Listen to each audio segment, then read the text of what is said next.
João capítulo 1, 17, diz assim: porque a lei foi dada por Moisés, e a graça e a verdade vieram por Jesus Cristo. Agora abre em Mateus 16, 20.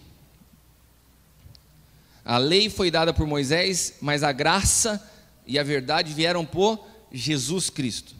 Agora Mateus 16, 20 diz assim: então mandou os discípulos que a ninguém dissessem que ele era Jesus o Cristo. Amém? Ele mandou que aos seus discípulos ninguém dissessem quem ele era, Jesus o Cristo. Beleza. Agora vamos para Romanos 3, 24. Romanos 3, 24. Sendo justificados gratuitamente pela sua graça, pela redenção que há em Cristo Jesus. Agora vamos para Romanos 8, 2.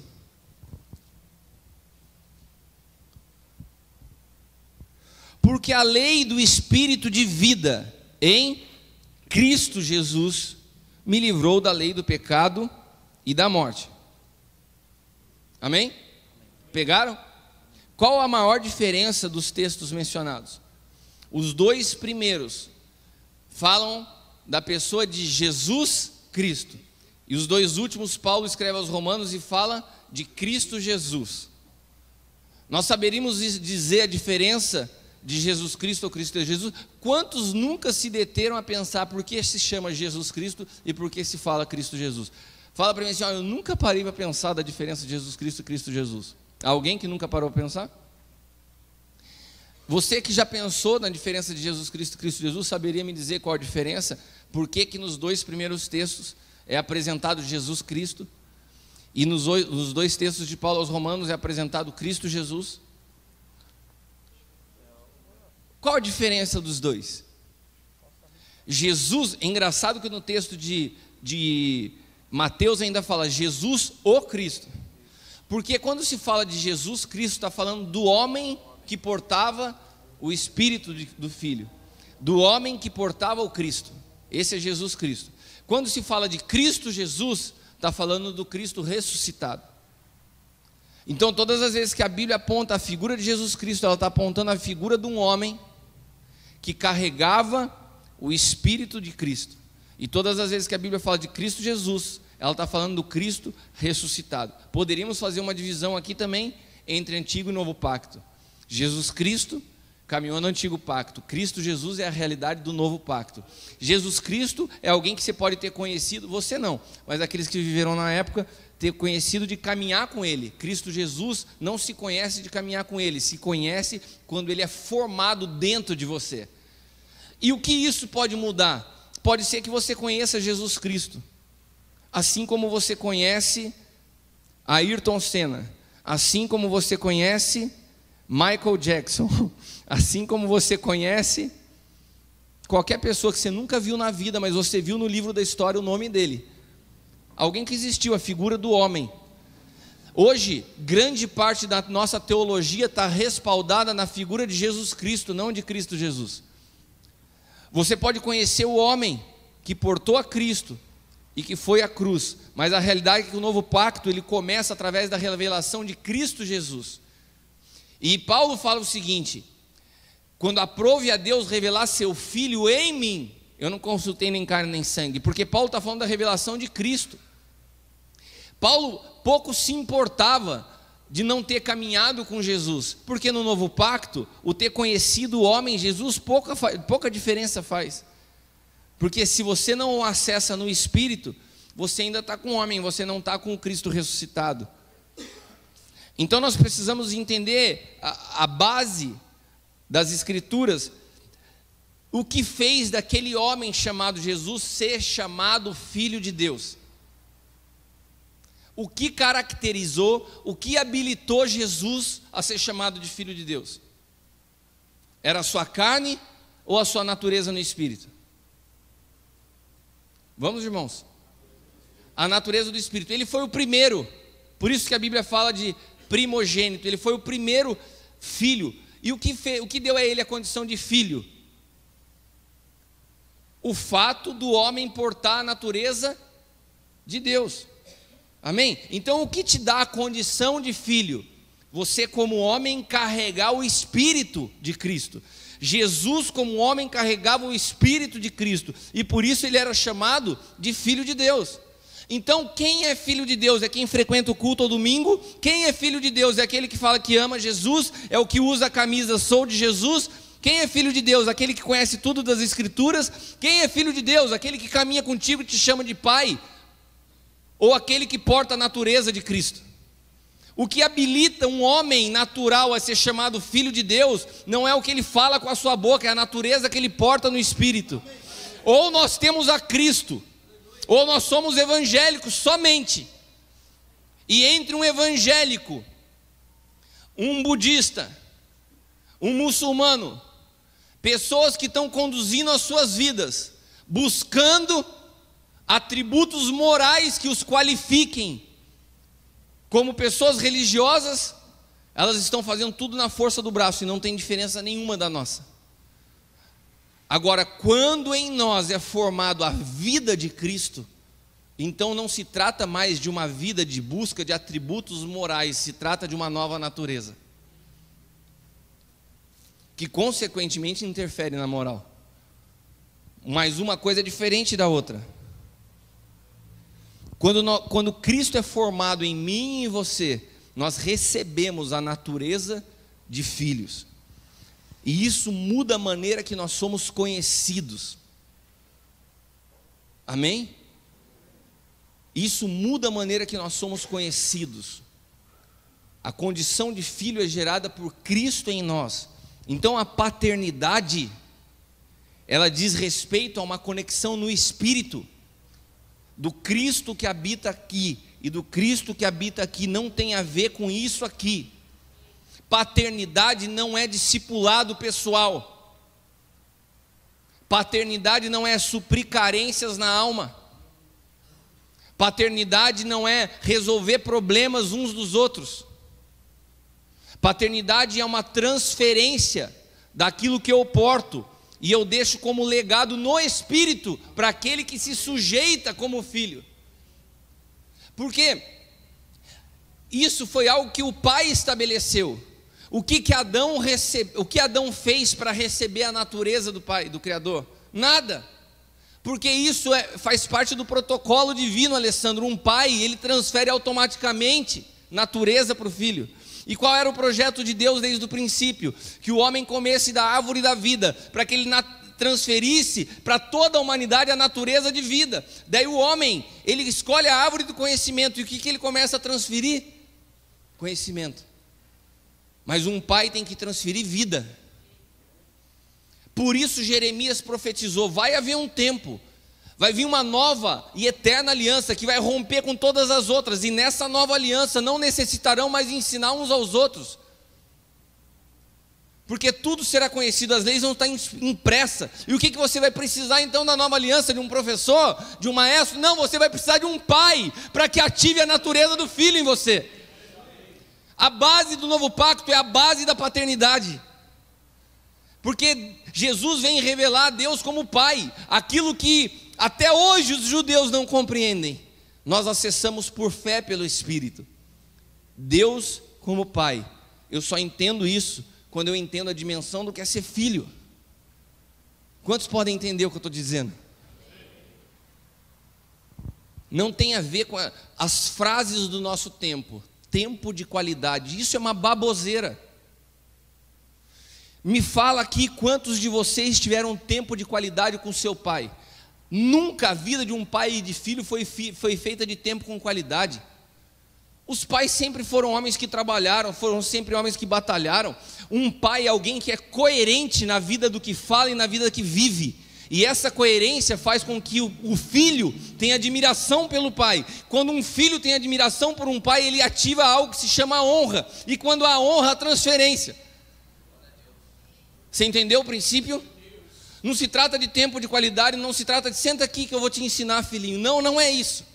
Muitas vezes, isso estou falando na realidade natural, quem fica com esse papel é muito mais a mulher, é a mãe que está em casa com os filhos e chama atenção e corrige. O pai é uma presença, o pai chega, as coisas já alinham em casa. Ô, seu pai chegou. Ou deveria ser assim. Deveria ser assim, porque um pai que carrega autoridade, ele não precisa ficar falando. A minha mãe, eu me lembro quando eu era criança, ela ficava doida. Ela falou: eu falo, você chega, falava para o meu pai, né? Você chega em casa, eles obedecem. A paternidade é uma presença. A paternidade é uma coerência. A paternidade é uma transferência no espírito. E sabe o que acontece quando nós não entendemos o que é isso? Nós nos frustramos porque a gente gera expectativas que nunca vão ser atendidas por homem algum.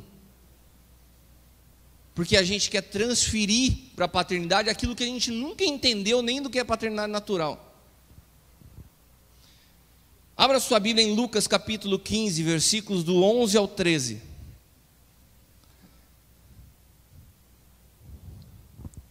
E disse: um certo homem tinha 2 filhos.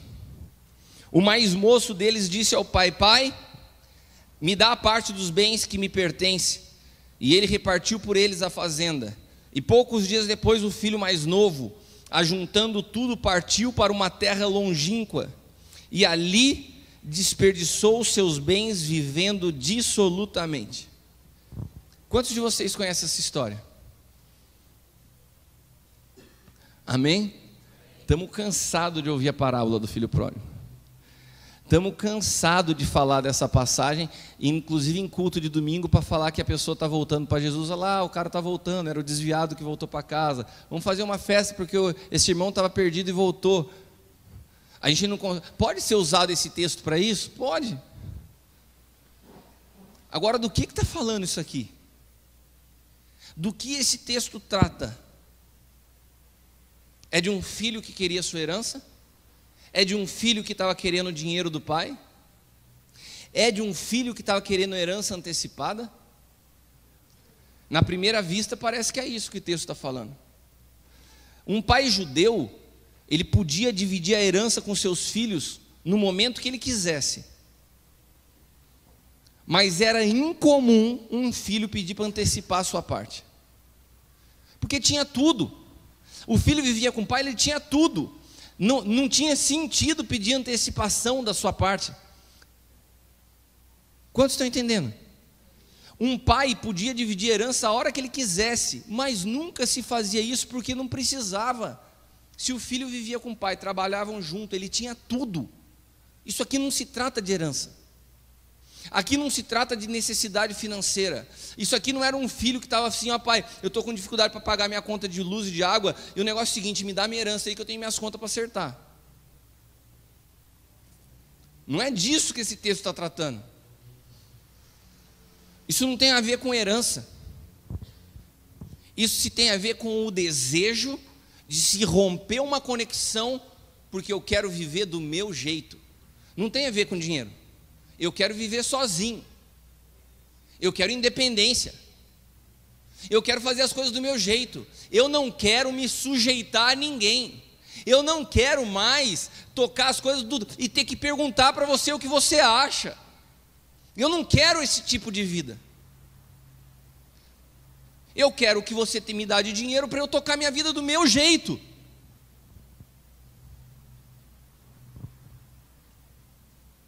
Nesse momento o pai busca explicações do filho. Filho, mas por que você quer isso? O que foi que te faltou aqui em casa para você querer sua parte sair? Você vê o diálogo do pai com o filho nesse sentido? Por quê? O pai não busca explicações do filho. Porque isso aqui está tratando de Deus como pai e 2 filhos. Essa é a história. Nós vamos identificar quem são esses 2 filhos. Mas quando essa parábola é escrita, Jesus está explicando que existe um protocolo no reino de Deus. E esse protocolo do reino de Deus não é pai dando explicação para filho, ou pai pedindo explicação para filho. O filho é que busca compreender a decisão de um pai, e não um pai que busca compreender a decisão de um filho. Hoje nós estamos numa geração de gente órfã, de pessoas mimadas e imaturas, que todo tempo elas chegam e querem explicações de um pai. Por que isso? Por que isso? Não! Você não tem que querer explicações de um pai. Você tem que procurar entender a decisão de um pai, porque isso te faz amadurecer. Todo o princípio de querer explicações de um pai tem raiz de rebelião, porque no fundo a gente está sempre procurando, dentro de nós, algum argumento para uma ruptura, porque a gente cansa de se sujeitar, a gente cansa de ouvir não, a gente cansa de ouvir não é desse jeito, e daí chega um momento que você começa os questionamentos, e o pai, quando o filho toma a decisão, ele não fala nada. É isso que você quer? Pode ir. Esse é um protocolo do reino. Deus nunca criou escravos, pastor. Ele sempre deu liberdade aos seus filhos. Vocês querem ir, vocês podem ir. Jesus foi até mais agressivo. Vocês querem ir? Não estão satisfeitos com as minhas palavras? Vocês acham que é duro? Vaza. Tem gente que olha a Bíblia através de um óculos de romance americano. Jesus era muito firme. Você não está contente? Você acha que eu estou falando de um jeito que você não gosta? Pode ir. Ele não alisava para ninguém. E faltava amor em Jesus? Lógico que não. É que o nosso conceito de amor é deturpado em Adão. A gente confunde amor com ser meloso. A gente confunde amor com fazer vozinha, bozinha. E atrás dessa melação, e de um lambendo e puxando, um monte de hipocrisia, um monte de mentira. E as verdades nunca são confrontadas. Em troca de um falso amor, um pai, ele corrige um filho.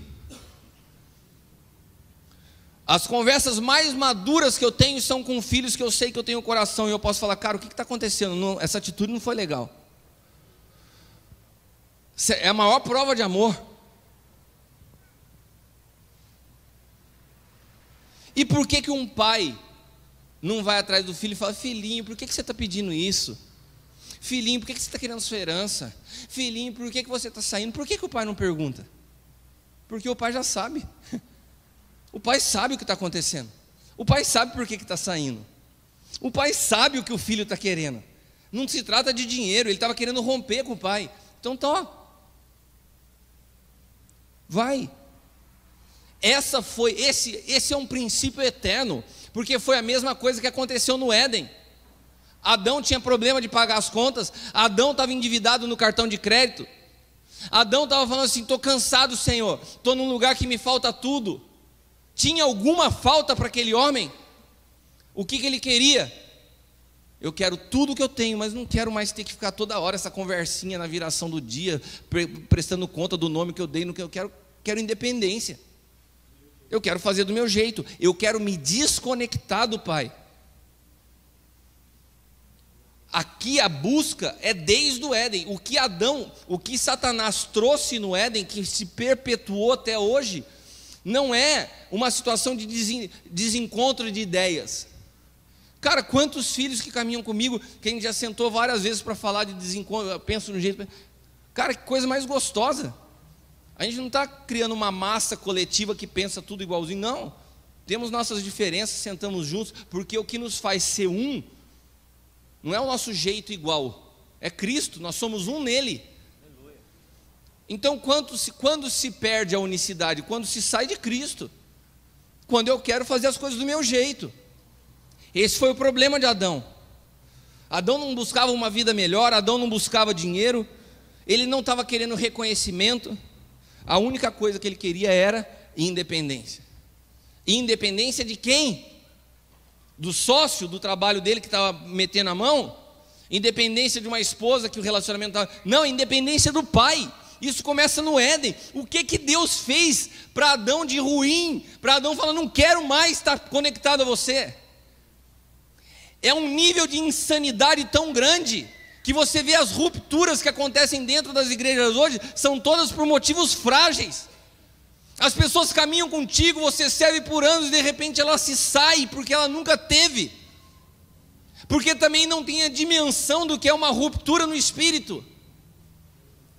Porque não entendem o que é ser um e o efeito que devastador que é a ruptura de uma conexão no espírito.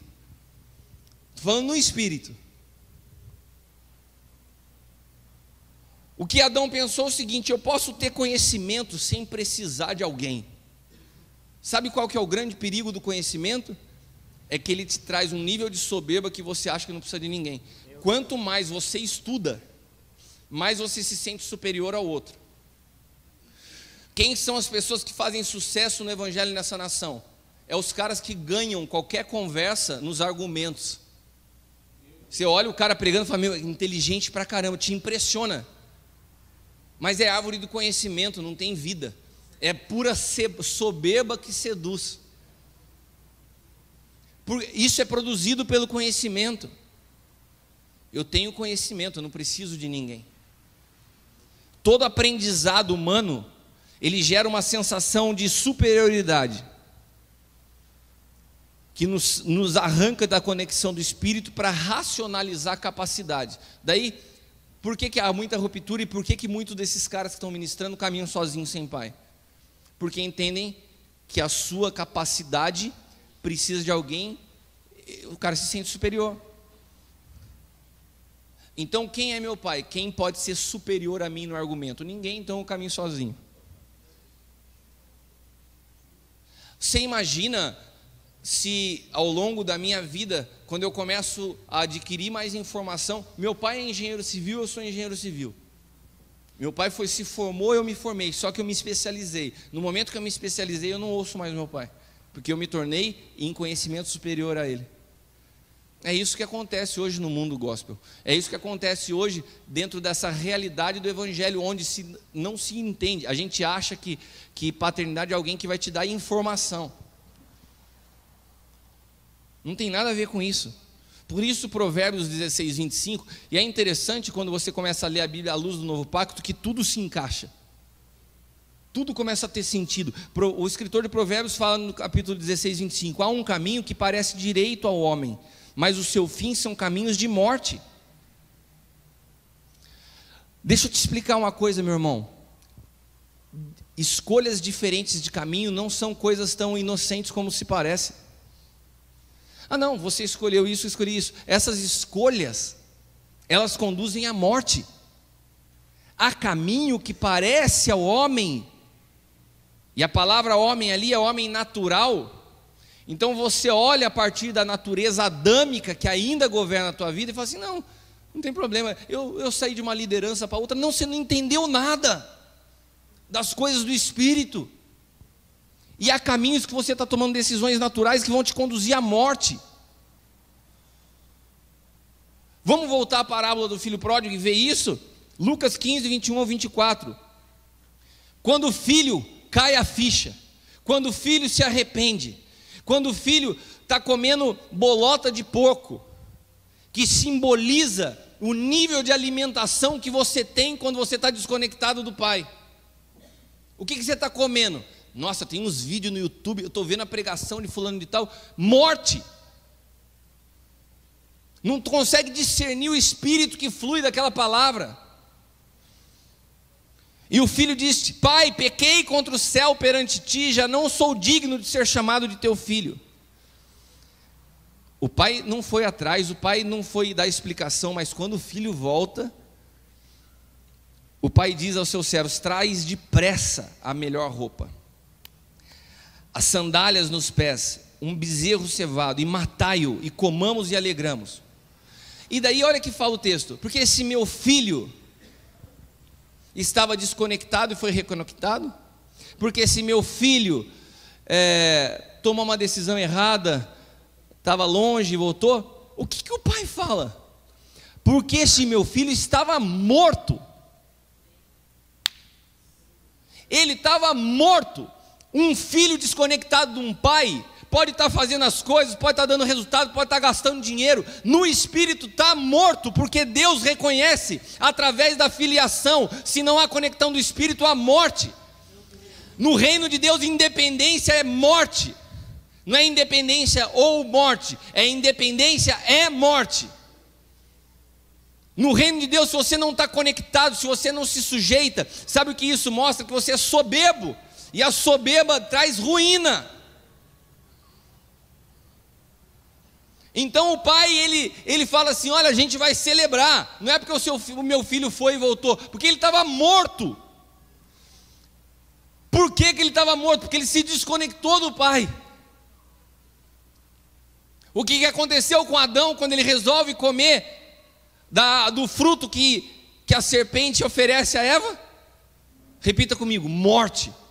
A morte entrou no mundo através da desconexão de Adão com o pai. Toda desconexão de filho com o pai produz morte.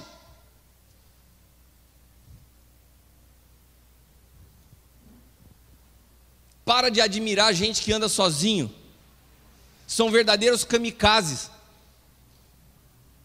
E se você vai atrás de um kamikaze, o que você faz? O destino é o mesmo.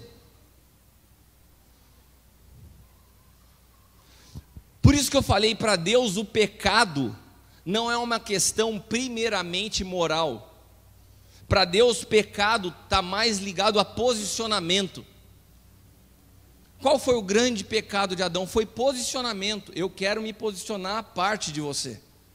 Qual foi o grande pecado do filho pródigo? Posicionamento. Como que você se posiciona? Não é o que você fala. O Gustavo falou isso várias vezes no último aljava. Não é todo mundo que me chama de pai que entende no espírito a relação do que é ser filho, porque é posicionamento. Eu decido me sujeitar, eu decido ouvir. Irmãos, a última mesa do aljava que nós tivemos aqui na segunda-feira, quantos estavam presentes? Nós começamos a entrar num assunto que o negócio foi ficando mais fundo. Se eu te perguntar o que é um matrimônio, o que é o matrimônio para Deus? O matrimônio para Deus é se tornar o quê? Um em Cristo. Então, se você está em Cristo, encontra a Dani em Cristo, e vocês se unem, vocês se tornam um em Cristo. Se você está em Cristo, ela não está em Cristo, para Deus não tem matrimônio. O matrimônio, nós nos encontramos em Cristo, nós nos tornamos um em Cristo. Por isso que julgo desigual não tem a ver com, eu sou da Assembleia de Deus, você é da Batista, eu sou evangélico, você é espírita. Tem a ver com, você está em Cristo, e a sua pretendente está em Cristo? Você pode estar em julgo desigual dentro da igreja. São duas naturezas incompatíveis. Um é governado por Cristo, outro por Adão. E quando há uma ruptura de dois que se tornaram um, o que a Bíblia fala? Que é um divórcio. Que Deus não suporta o divórcio. Agora, que diferença que tem se você se tornou um com ela em Cristo numa relação de matrimônio, e eu me tornei um com ele em Cristo numa relação de paternidade? Se ele fala assim, não quero mais, o que é isso para Deus? É um divórcio. Não precisa ir na relação de paternidade. Vocês dois são irmãos em Cristo. Você está em Cristo, ele está em Cristo. Vocês se tornaram um em Cristo. Daí você rompe com ele e começa a falar mal dele. O que é isso? É um divórcio. A gente não tem dimensão, quando nós nos tornamos um em Cristo, o que é fazer parte do corpo. As pessoas hoje, elas falam de coisas que não sabem, e atraem sobre si maldição, atraem morte. Porque toda ruptura no espírito para Deus é como o mesmo peso de um divórcio. Porque para Deus o matrimônio está um em Cristo. E aí a gente vai se prendendo a fundamentos de moralidade, mas com a natureza equivocada. Toda religião, ela segue sempre construindo fundamentos de moralidade. É a maneira mais fácil de você dar às pessoas a sensação que ela mudou. Ela muda de hábito, ela muda de roupa, ela muda o ambiente que ela frequenta, ela muda as pessoas com quem ela se relaciona, ela muda o linguajar, ela muda os rituais, mas ela não muda de natureza. Ela tem uma aparência moral para essa sociedade transformada, mas no espírito continua morta. E essa parábola do filho pródigo, ela trata de um pai e dois filhos. Quem é o filho mais velho de Deus? O filho mais velho de Deus é Israel.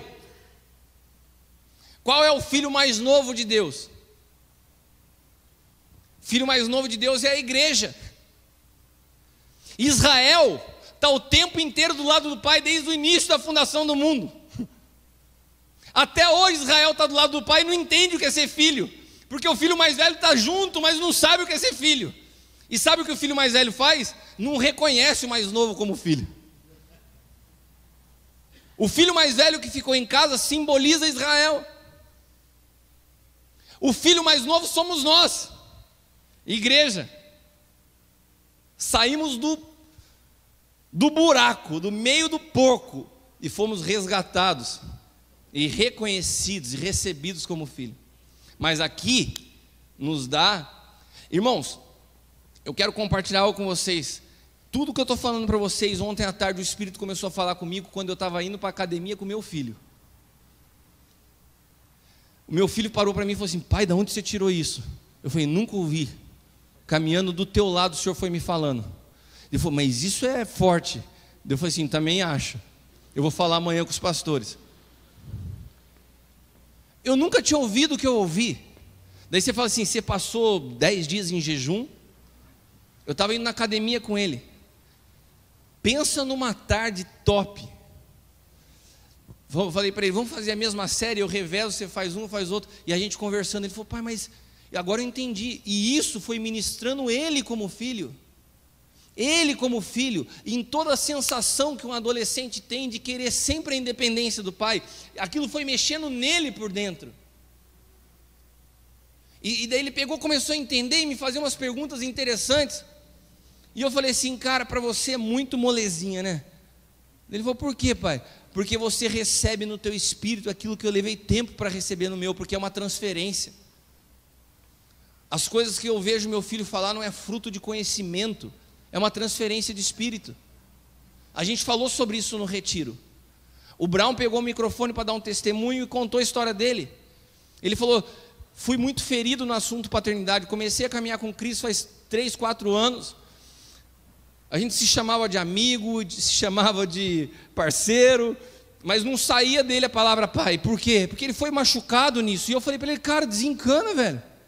Não temos nenhuma obrigação de caminhar como pai e filho. Você é meu amigo, estou te servindo como um amigo. Se um dia você entender algo, beleza. E durante todos esses anos, falando de novo pacto, ele não entendia nada. Nada. Teve um dia que a chave de paternidade virou dentro dele. Eu me lembro, ele veio aqui na igreja e falou assim: Cris, eu entendi, cara. Foi Deus que colocou você na minha vida, você é meu pai. E eu quero firmar. Eu falei: Brown, já está firmado. Ele falou: não, mas agora é com o entendimento. No espírito, pai e filho. Sabe o que aconteceu daquele dia em diante? Tudo que ele não entendia, ele passou a entender. Daí você fala assim: você sentou com ele e deu 10 passos sobre o novo pacto? 20 lições que vão transformar a sua maneira de entender o novo pacto? Nada.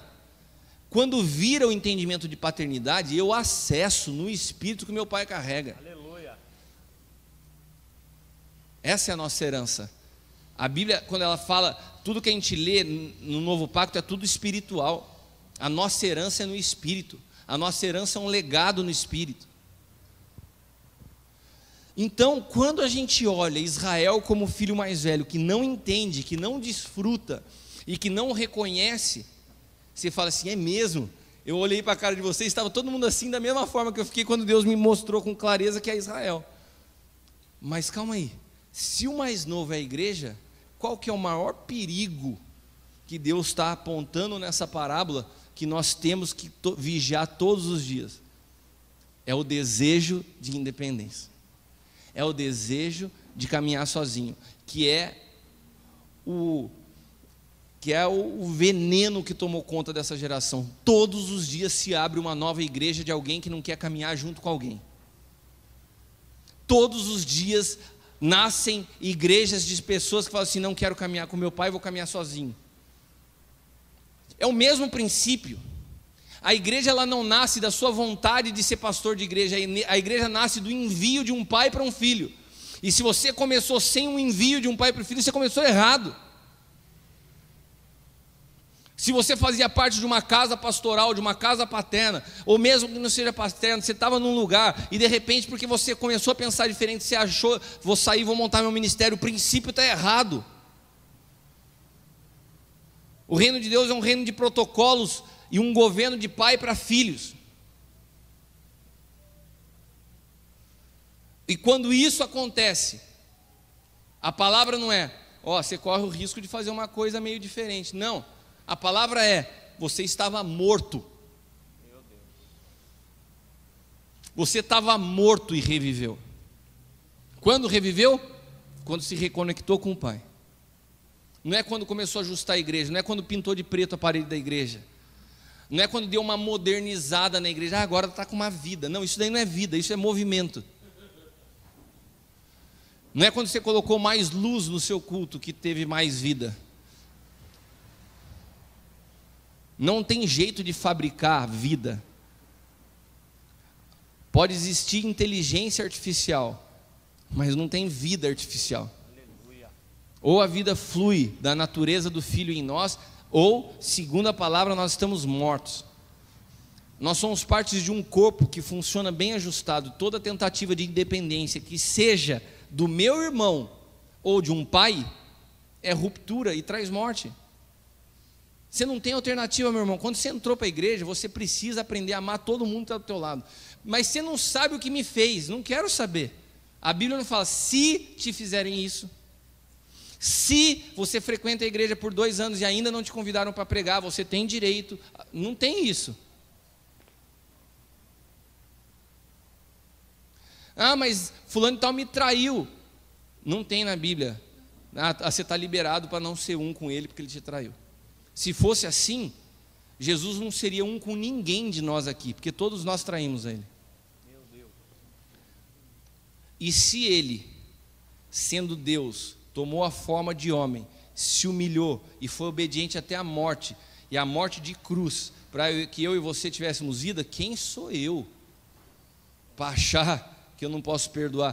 Como diz o apóstolo L, se pecar contra mim, já está perdoado de antemão, não tenho escolha. Bem que eu queria não perdoar, mas não tenho escolha. A vida que tomou a minha vida, a vida que absorveu a minha vida, não me dá esse direito, Rogério. Ontem aconteceu um fato interessante com ele. Ele me mandou uma mensagem, eu estava numa reunião em São Paulo, cara. Pau comendo, um montão de coisa, pilhado, e uma situação. Uma pessoa chateou ele, uma pessoa cutucou ele. Uma pessoa questionou a fé que ele está vivendo, uma pessoa próxima, uma pessoa amada, uma pessoa querida. E ele preparou um texto, acho que ficou 1 hora pensando em como responder. Eu vi que cada palavra que ele escreveu ali foi cuidadosamente escolhida para explicar para a pessoa que não era assim. Daí ele falou assim, mas antes de mandar eu vou te mandar. E mandou para mim. Daí eu falei, já fez um princípio diferente. Porque a maioria dos casos eu só pego a bomba estourada. O cara faz a besteira e fala, o que eu faço? Você fez toda a besteira e vem perguntar o que eu faço? Ele me perguntou assim, passo essa resposta? Dá tempo de ajudar. Quando eu olhei tudo, eu me coloquei no lado da outra pessoa, como pai. E falei assim, cara, apaga tudo isso aí. E fiz uma resposta para ele, falei, usa essa resposta de uma linha, assim, me perdoa, eu te amo. Falei, só isso. Falei, tem horas que você não tem que explicar, você tem que recuar. Ah, mas eu tenho razão, não interessa, você tem que se humilhar, recuar, pedir perdão.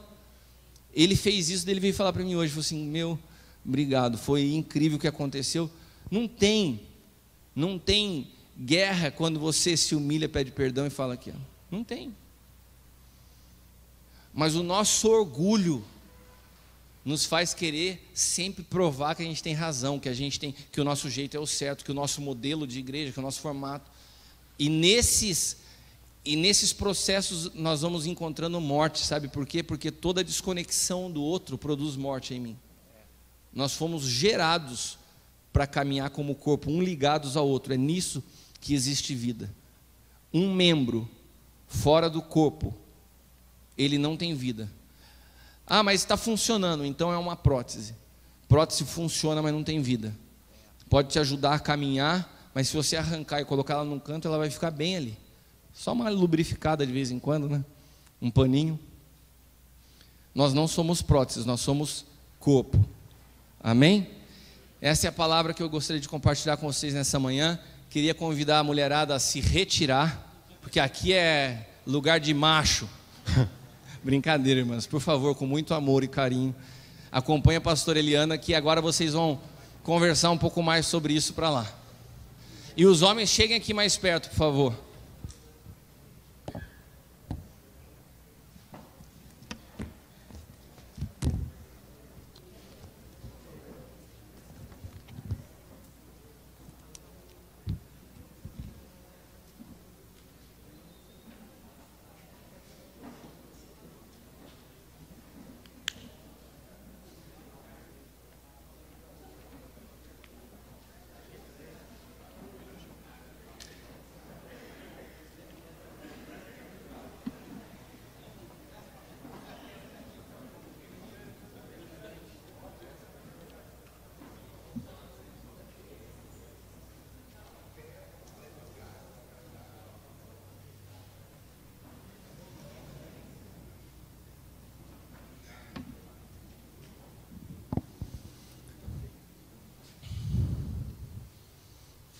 Amém, irmãos? Vocês não querem chegar mais perto? Tem gente lá atrás, ó, a gente fez essa disposição, nessa hora funciona bem, ó, tem cadeira aqui, tem cadeira ali atrás do Alessandro. Se vocês quiserem sentar mais perto, acho que seria bom. Pelo jeito vocês não querem, né? Vocês são teimosos pra caramba. Mas tudo bem. Antes da gente entrar na palavra, só para falar para vocês, nós estamos voltando, semana passada tivemos um retiro de homens, e eu fiquei bastante impressionado, muito impressionado, com o que foi gerado no Espírito nesse retiro. As palavras parece que foram uma construção, né? E o que aconteceu, o que eu tenho visto na vida dos homens que passaram por isso, foi quase que um tratamento de choque, irmãos.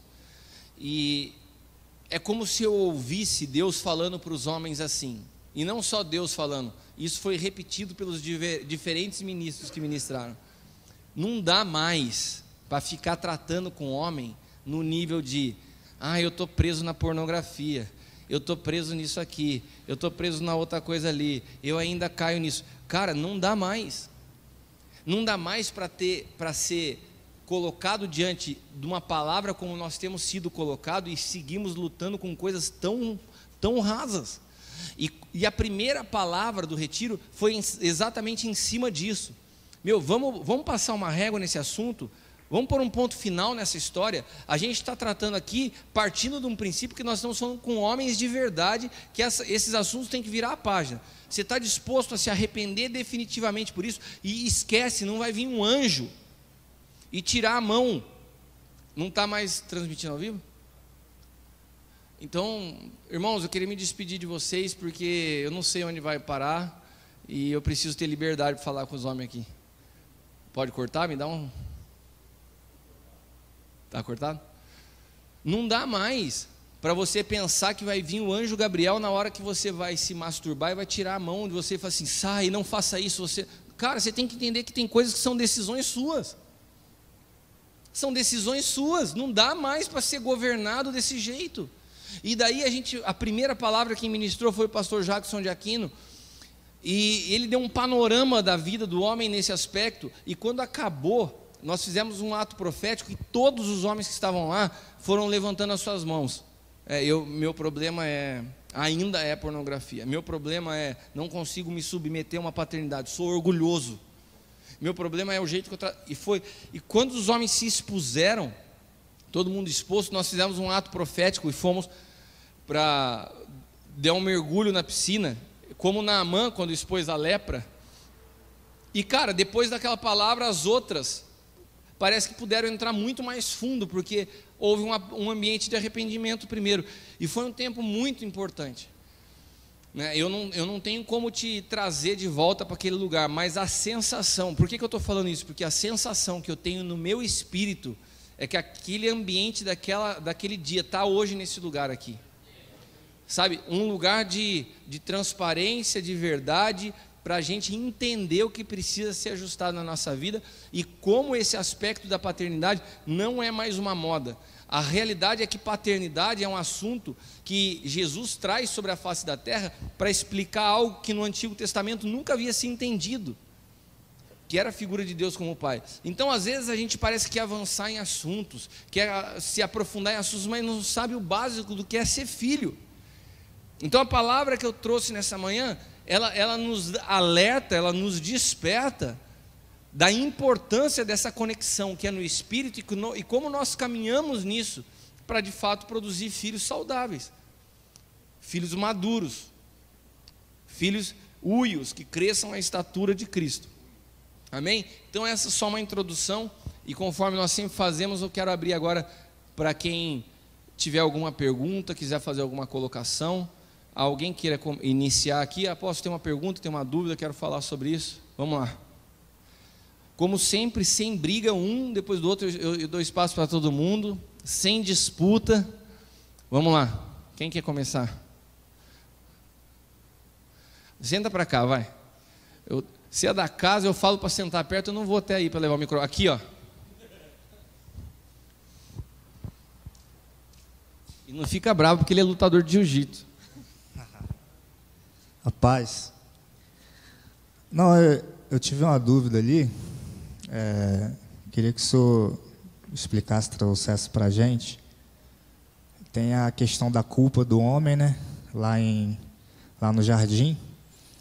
E queria que o senhor falasse a respeito de Satanás, da influência dele, né? Que ele primeiro influenciou a Eva e consequentemente, Adão caiu através da Eva.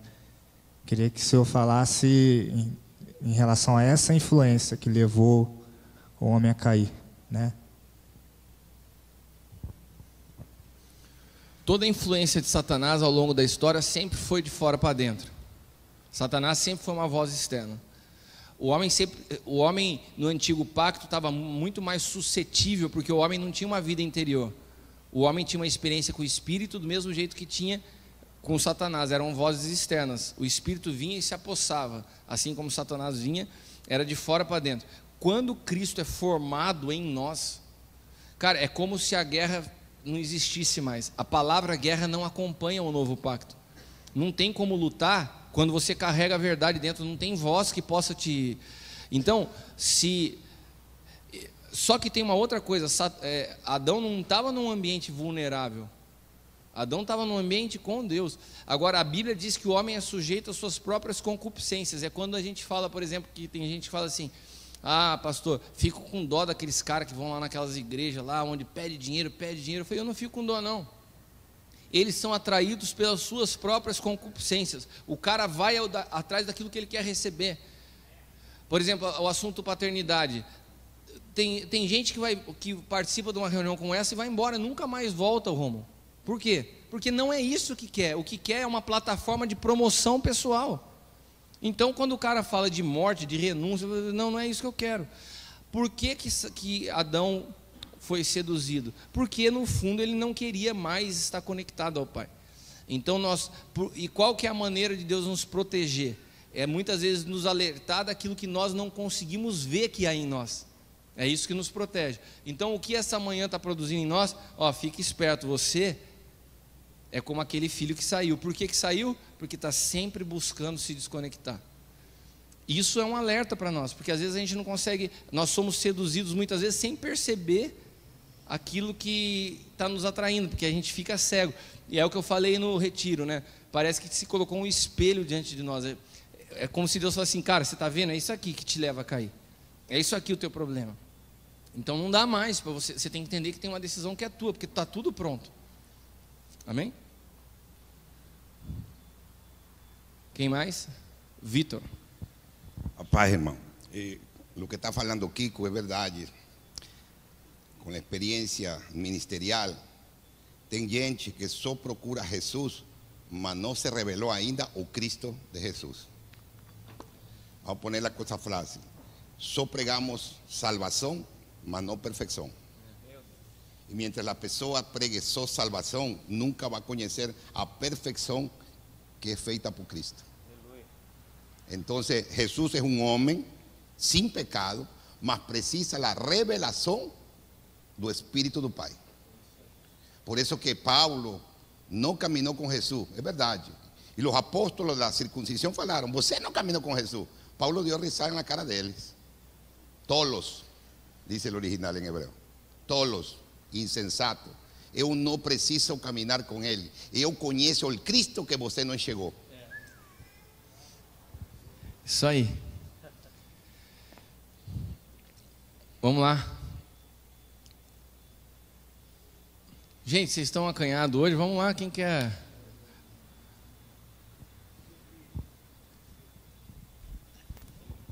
Perguntar para o apóstolo é o seguinte: como a gente caminha bastante em outras igrejas, né, em outras plataformas, como a gente vai poder identificar dentro da igreja que aquela igreja está caminhando num nível de paternidade bem rasa, e qual a semente que nós podemos deixar lá para que essa paternidade rasa se torne uma paternidade mais profunda em Cristo? Muito boa pergunta. Ela já me ajuda a falar sobre dois aspectos. Um é o que você colocou: como eu me movo nesses diferentes ambientes. E o outro é: o que eu trago para dentro da minha casa. Como eu sei isso? O que Paulo fala, seguindo aqui a palavra do Vitor? A ninguém mais eu conheço segundo a carne. A ninguém mais eu conheço segundo a carne. Se existe um dom, se existe uma capacidade do homem interior que nós todos precisamos aguçar, é o discernimento de espírito. Nós precisamos ter esse discernimento de espírito que só é viável, só é possível à medida que Cristo é formado em nós, para entender se a palavra que está sendo ministrada, ela está vindo de Cristo, ou se ela está vindo de conhecimento humano, se ela nasceu em Cristo ou em Adão. E isso não tem jeito de você saber olhando, é só o discernimento que vem do Espírito. E quando você começa a perceber isso, então determinados ambientes onde você entra, você percebe que tem muita gente, são igrejas que estão grandes, mas não tem essa vida fluindo. O que você pode fazer é exatamente o que você falou, deixar semente. Eu entendi uma coisa, pastor, que não adianta você querer desconstruir tudo. O Senhor é o Senhor da igreja, Ele é o Pai, Ele que conduz. Então Deus me deu uma palavra fazem 2 anos. A primeira vez que inclusive que eu ministrei foi lá no Mevano, uma escola de ministerial lá do EMAP. O Senhor me fez uma analogia da minha profissão com relação à engenharia civil. O Senhor falou assim: não trate de ficar apontando o prédio que está fora do prumo. Levanta o seu prédio no prumo, que ele automaticamente vai denunciar o que está fora. Então, quando você vai num lugar como esse, se você trata de construir o que é correto, aquilo que é incorreto começa a se tornar perceptível, sem que a gente se transforme em acusadores da própria igreja. Então, a maneira de se movimentar, ela tem 2 aspectos: primeiro, fazer isso, e segundo, discernir se devemos estar lá. É um lugar onde eu posso de fato fazer uma construção, ou é só um convite para uma pregação? O que o Senhor tem me falado é o seguinte: nós somos edificadores do reino. Se você não pode edificar em determinado lugar, não vá. Se você vai ser para ser convidado para uma conferência, para pregar uma palavra lá no meio de um montão de outras coisas que não tem nada a ver, não vá. Mas se é um lugar que abre espaço para que se construa algo, então vamos. Ah, mas não entendem nada. Mas às vezes existe um espírito de verdade, estão com fome, vamos construir algo. Não tem problema. E da mesma jeito como pastores de igreja local. Quem você convida para a tua casa? Né? O que vai falar? Está em qual espírito? Né? Ou você fala: nossa, aquele cara lá é conhecido, ele vai juntar bastante gente, né? Tem gente ainda convidando gente dessa forma. Então isso tudo nasce do discernimento do Espírito. Alguém quer falar mais alguma coisa? Cris, você ia falar?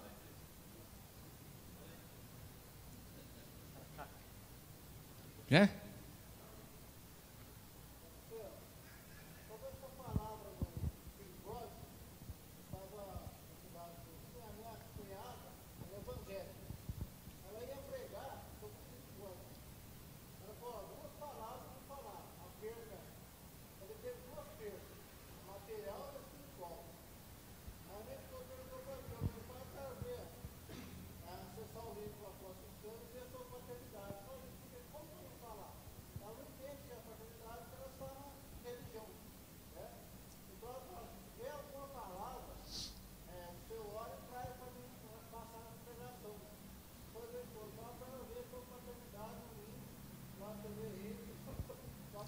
Amém.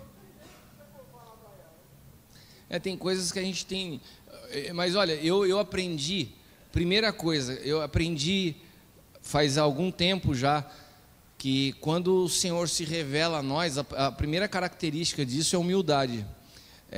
Tem muita gente que está falando do novo pacto numa plataforma de soberba, como parece que o cara agora sabe mais que os outros. Se você acessou a Cristo, então tem algo que faz parte dessa natureza que se chama humildade. Nós não somos maiores que ninguém.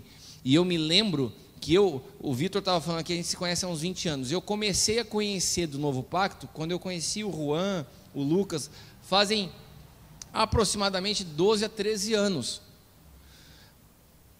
Eu tenho uma revelação de Cristo em mim, não faz 5 anos. E eu estou imerso na palavra do Novo Pacto. Eu ia todos os anos nas elas lá na Argentina, nas conferências do Juan, todos os anos, há 12 anos, achando que estava entendendo, né? Então, eu percebo que muitas vezes a gente está num ambiente, você está achando que está entendendo, não entendeu nada, mas tem que ter paciência. Então, a palavra que o Senhor me deu no cuidado dos pastores foi paciência. Tem um monte de gente que caminha perto que acha que entende as coisas que não está entendendo. E o que o Senhor me fala? Paciência, porque não somos nós que fazemos. Tem um momento que ele nos destrava. Foi o que aconteceu com Paulo, foi o que aconteceu com João, é o que acontece com cada um de nós, né, em algum momento da nossa vida. Então, que diferença há entre nós e os nossos irmãos? Nenhuma. A gente precisa ter a sabedoria de caminhar, continuar ensinando, porque aquilo vai sendo construído num determinado momento. E é interessante que eu falava coisas que eu não tinha compreensão do que eu estava falando. Essa semana aconteceu algo interessante. Eu comecei a ver algumas palavras minhas de 10 anos atrás. Eu falava de Cristo, eu falava da vida do homem interior. Cara, mas como eu falava de algo que era uma verdade para mim? Por que Deus se revelou em mim? Uma coisa que eu sempre falo: o que Deus precisa em nós para revelar seu Filho em nós? Verdade. Porque a natureza de Cristo, Ele é a verdade. Então não há como Ele se desenvolver num ambiente de mentira. O que é abortivo à vida de Cristo em nós é a hipocrisia. Por isso que os judeus, os fariseus, os escribas não conseguiam acessar, pela hipocrisia. Se há verdade em você, esse pouco de verdade que há é suficiente para que Deus comece, através disso, a revelar o seu Filho, que é o Espírito da verdade, né? E isso é um processo. Então eu me lembro que eu falava na medida que eu entendia, mas quando aprove a Deus revelar seu Filho em mim, eu olhei e falei: uau, agora eu sei o que é estar num lugar e estar em outro lugar, né? É muito diferente, é uma vida que flui, não é um conhecimento que se adquire, né? Vamos lá, gente.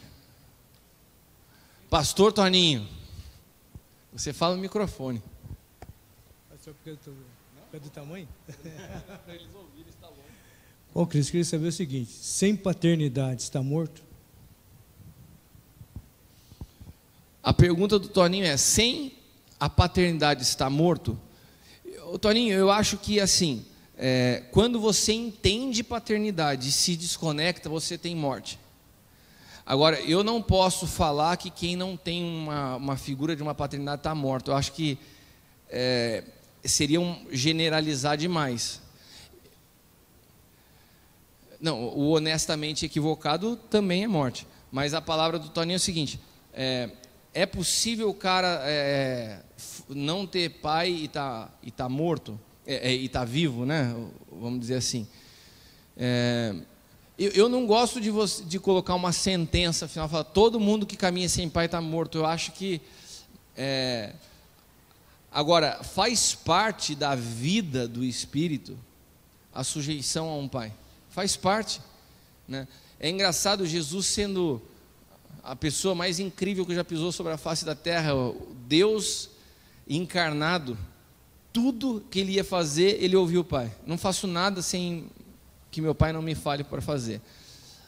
Então, dentro desse contexto, se eu caminho isolado, por pura independência, você está morto. Está morto. Você concorda, Vitor? Concordo, irmão. Todo aquel que camina sozinho está morto. Porque si no entendemos el texto, lo que el filo, y por cierto yo estaba hablando aquí para el pastor, la palabra original no es filo pródigo, eso fue un adendum católico romano. La palabra es filo, porque para el país somos filo, amén. Y estamos tratando de resucitar un filo muerto. Ahí está la respuesta, porque él es pai, como dice bien. Jesús era filo y todo él oía al pai. Un relacionamiento pai y filo no trae unidad, trae unicidad. Y cuando você rompe la unicidad, usted está muerto. Es lo que pasó con el primer Adán. Él murió por oír a la mujer. Como dice Kiko, las dos voces, la que está interna y la que está externa, es la que gobierna por dentro. Entonces yo acredito que este es el tiempo. No estábamos hablando con el pastor, pedí la palabra en portugués. Paulo dice: tendrá muchos años, mas pocos pai, você vai ter muitos mestres, mas poucos pais. Então, a sociedade, olha, gospel, no mundo, tem muito mestre. Mestre é bom, verdade? Jesus falaram, você é mestre, mestre dos mestres. Mas ele disse, eu sou filho, eu tenho meu pai.